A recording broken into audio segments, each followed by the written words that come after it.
আমাদের 2024 সালের ছাত্র জনতার যে অভ্যুত্থান, এই অভ্যুত্থানের শুরুটা হয়েছিল যৌক্তিক কোটা সংস্কার আন্দোলন দিয়ে, যেখানে সর্বপ্রথম রাজপথে নেমেছিল আমাদের চাকরি প্রত্যাশী ভাই এবং বোনেরা। সেই জায়গা থেকে আমাদের কাছে তাদের যৌক্তিক দাবিগুলো সবসময় অত্যন্ত গুরুত্বপূর্ণ। আমরা সেগুলো নিয়ে সবসময় কথা বলে এসেছি।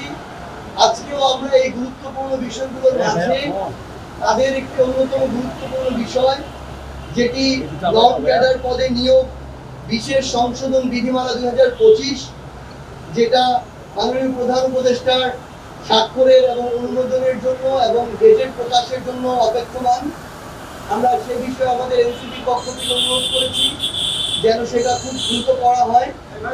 তিনি কথা দিয়েছেন যে এটা তার টেবিলে আসার সাথে সাথে আমরা প্রত্যাশা করছি আগামী সপ্তাহের মধ্যেই এটি অনুমোদন পেয়ে যাবে।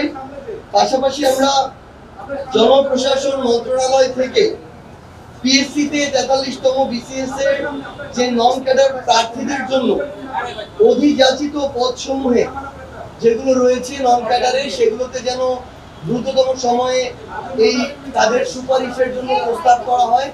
আমরা সেটা বলেছি, কারণ এটা বিশাল বড় একটা, আমরা মনে করি যে নৈতিকভাবে অন্যায় করা হয় যোগ্য মানুষদের সাথে। একজন মানুষ এবার শিক্ষা ক্যাডারে সুপারিশ প্রাপ্ত হয়েছে, পরের বার তিনি অন্য একটা ক্যাডার প্রত্যাশায় যখন আবার পরীক্ষা দেন কিন্তু পুনরায় শিক্ষা ক্যাডার পান, তখন তিনি সিনিয়রিটির জন্য পূর্বের ক্যাডারেই থেকে যান, শিক্ষা ক্যাডারেই আগের যে নিয়ম সেটাতেই থেকে যান। দুইটা সমস্যা হয়, এক, ওই মানুষটি নতুন করে যে পদটি পেয়েছিলেন ওই পদটি খালি থাকে, এবং তারপরেই যে যোগ্য মানুষটি ছিল তিনি ওই পদটা থেকে বঞ্চিত হন।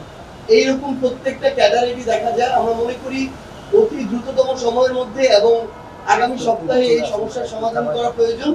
আমরা সেই বিষয় নিয়ে কথা বলেছি এবং মাননীয় প্রধান উপদেষ্টা আমাদেরকে আশ্বস্ত করেছেন তার কাছে এই ফাইল আসা মাত্রই, যেহেতু এটি যৌক্তিক বিবেচনা হয়েছে ইতিমধ্যেই, তিনি এই বিষয়টিতে অনুমোদন তার জায়গা থেকে প্রদান করবেন।